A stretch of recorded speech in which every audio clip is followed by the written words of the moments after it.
저는 카이스트 디지털 인문사회과학부에서 철학을 연구하고 교육하고 있는 김동우라고 합니다. 그리고 올해부터 카이스트 AI 철학연구센터의 센터장을 함께 맡고 있습니다.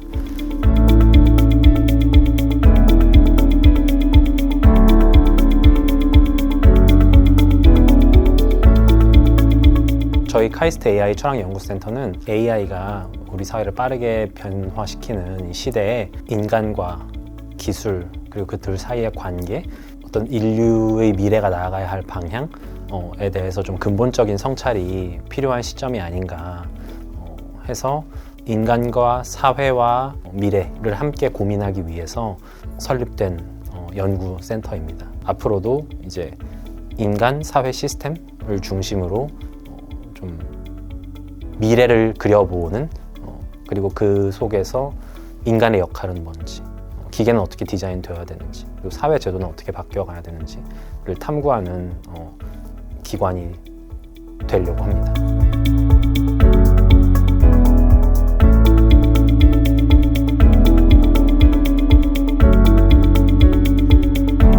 그러니까 철학이 그리고 인문학 일반이 카이스트와 같은 기관에 오히려 더욱 중요하다, 그렇게 생각하는 입장입니다. 왜 그러냐면 MIT에 사절단처럼 갔다 온 적이 있었습니다. 근데 거기서 제가 인상 깊게 봤던 것 중에 하나가 뭐냐면 The Future of Computing이라는 공모전 같은 걸 하더라고요. 학생 공모전이에요. 거기서 1등을 했던 작품을 저한테 하나 소개를 해줬어요. 그게 뭐였냐면 고래랑 소통하는 AI를 만들어 보겠다, 그런 이제 생각을 하고 그 기술이 만들어갈 미래에 대해서 이렇게 상상을 해보는, 그리고 그 공모에서 상을 주고 그런 걸 했더라고요. 그래서 그게 되게 인상 깊어서 저희 카이스트에서도 The Future of AI and Humanity라는 행사를 제가 이제 해본 적이 있어요. 그래서 학생들이 좀 미래에 대해서 생각해보는, AI와 인간이 함께 만들어갈 미래에 대해서 생각해보는. 근데 이런 것들이 왜 중요할까? 그러니까 카이스트의 학생들은 그 AI 시스템을 직접 만들고 개발해 나갈 공학자이고 또 그것을 활용할 사람들이잖아요. 그 MIT에서 했던 그 행사가 저에게 인상 깊었던 것은 AI로 고래와 소통할 수 있는 기계를 만들어서 어디에 쓰레기가 있는지, 어디에 살기 힘든지 찾아내서 해양 환경 문제를 해결해 보고 싶어, 이런 목표를 가진 사람이 있을 수 있어요. 그러니까 그런 나의 기술이 나 자신 그리고 우리 사회 그리고 지구 전체에 어떤 도움이 될까를 항상 생각하고 그런 비전 아래 이 기술을 활용하고 발전시키려는 사람들이 있어요. 그런 사람들이 이 기술을 볼 때는 그러니까 정말 전에 가질 수 없었던 새로운 가능성을 열어주는 것이거든요. 그래서 이런 기계 혹은 시스템 또는 어떤 것이든 이렇게 AI와 로봇을 직접 만들고 개발하는 사람들, 또 그런 자신의 꿈을 사실 혼자서 추구할 수는 없거든요. 사람들에게 보여주고 설득하고 이게 중요한 일임을 설득해서 함께 추진해 나가고 그렇게 또 꿈과 희망을 가진 미래 세대를 키워나가는 게 또 학생들이 할 일이잖아요.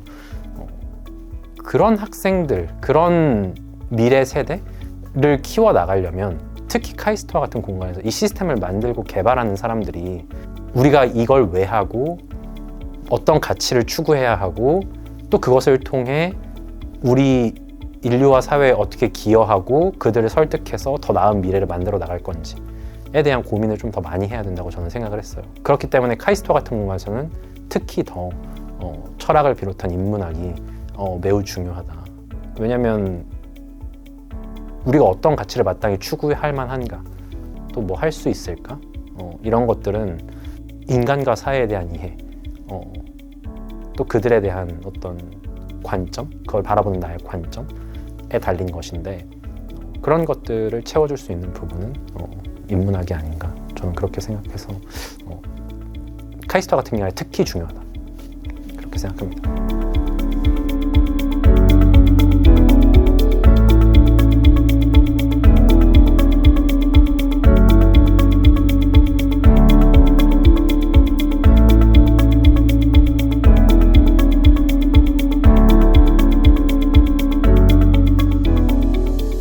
사실 그게 되게 어려운 질문이라고 생각해요. 지금은 제가 잘 모르겠습니다.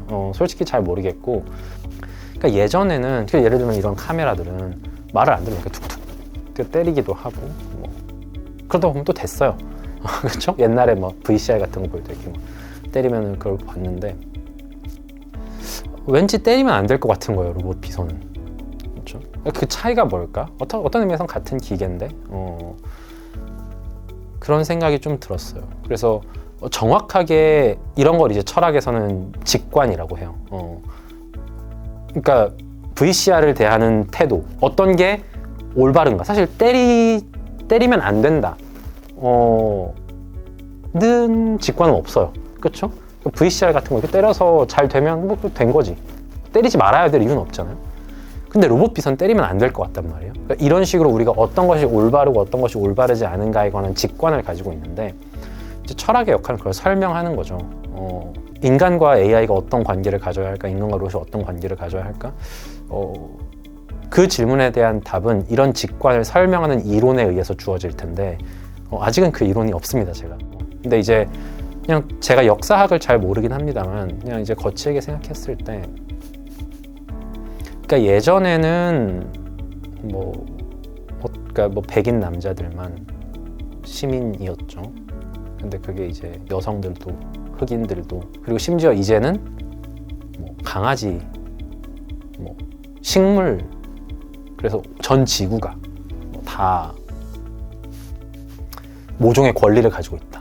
이런 식으로 생각하는 사람들이 점점 많아졌어요. 근데 그 경향성은 제 생각에는 분명하게 점점 우리가 소중하게 대해야 할 것들, 그 자체로 가치 있는 것으로 대해야 할 것들의 범위는 넓어져만 왔을 뿐 좁아지진 않는 것 같아요. 좁게 하려고 하는 시도들이 없었던 건 아니에요. 근데 항상 결국에는 어떤 의미에서는 이성의 승리라고도 할 수 있는데 넓게 더 많이 보호하는 방향으로 발전해 왔거든요. 그러면 그런 흐름을 고려했을 때 그리고 우리가 로봇에 대해서 가지는 직관들을 고려했을 때 결국에는 그들에게 점점 더 많은 권리 혹은 그들의 내재적인 가치를 인정하는 방향으로 나아가지 않을까. 그러니까 지금은 어떤 의미에서는 많은 생명체들의 내재적인 가치를 부여해 왔는데 생명체가 아닌 로봇에게도 모종의 가치를 부여하게 되는 그런 시대가 점점 오지 않을까? 근데 다만 그거를 가장 잘 설명하는 이론이 뭘까? 그건 잘 모르겠습니다.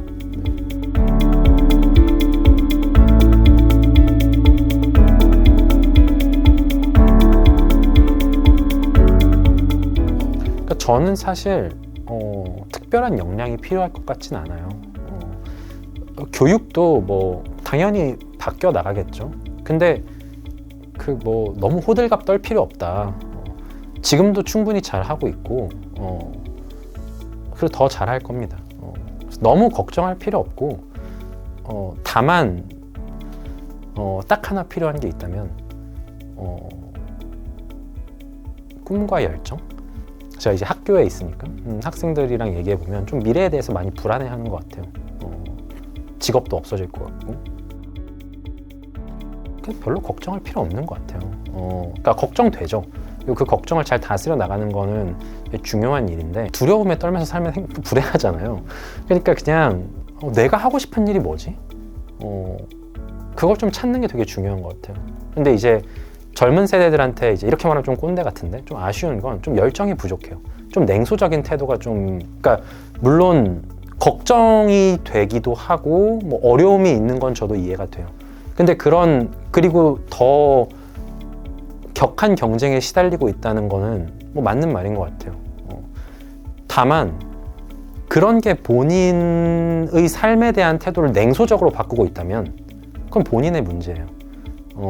그러니까 그런 어려움에 마주해서 사회와 자신의 삶을 냉소적으로 보고 걱정하고 문제를 피하고 할 게 아니라 그냥 내가 하고 싶은 일을 찾아서 그걸 열심히 하면 되거든요. 그리고 많은 어려움들은 AI의 도움을 받을 수도 있는 거고요. 로봇의 도움을 받을 수도 있는 거고요. 또 정말 세상이 잘 풀려서 기본소득을 받는 시대가 오고, 예를 들어 그래서 자기가 하고 싶은 일만 하고 살 수 있다고 하면, 그럼 하고 싶은 일이 있고 열정이 있는 사람은 또 행복하지 않을까요? 근데 두려움에 떨고 냉소적으로 살면 너무 힘들 것 같아요. 그래서 조금 더 자신감을 가지고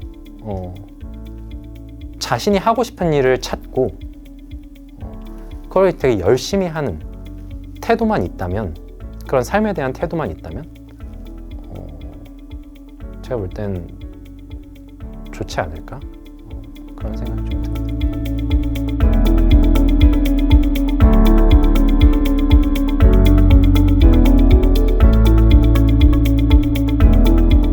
우선 AI 철학센터를 잘 운영해야 되겠죠?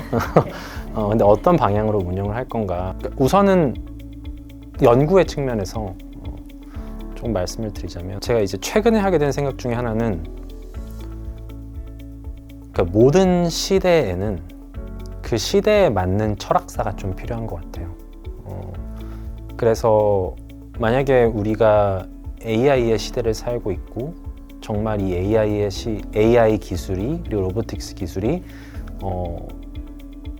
정말 앞서 말한 대로 르네상스에 버금가는 어떤 지적인 혁신을 가지고 오는, 그러니까 인간과 세상의 관계를 좀 근본적으로 바꿔놓을 기술이라면 그 시대에 맞는 철학사가 필요하지 않을까 싶어요.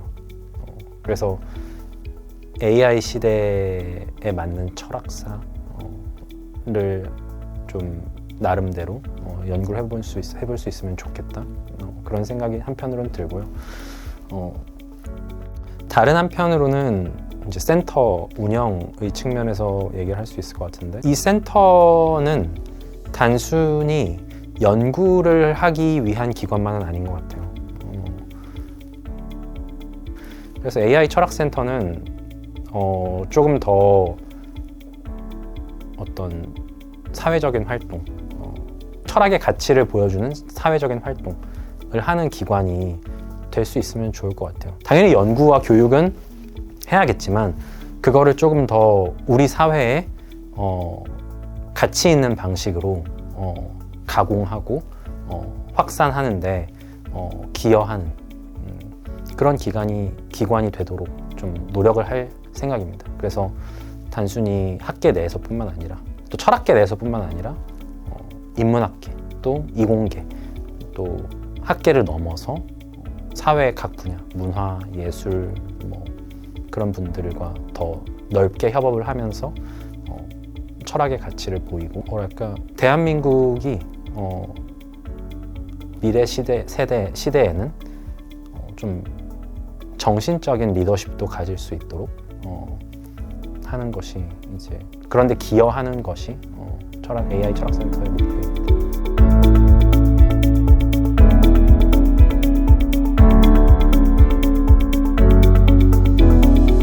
저의 인생책은 장자의 소요유입니다. 되게 거대한 새가 돼서 날아다니는, 또 세상의 관점에서 봤을 때 또 그 거대한 새는 얼마나 작은지에 대해 얘기하면서 어떤 깨달음의 경지와 그 속에서 나의 의미를 보여주는 책이고, 굉장히 감동적으로 잘 쓰여져, 그러니까 굉장히 거대한 깨달음의 경지를 아름답게 풀어낸 책이어서 AI 시대에 나의 삶의 의미를 한번 돌아보는데 도움이 되지 않을까? 그렇게 생각합니다.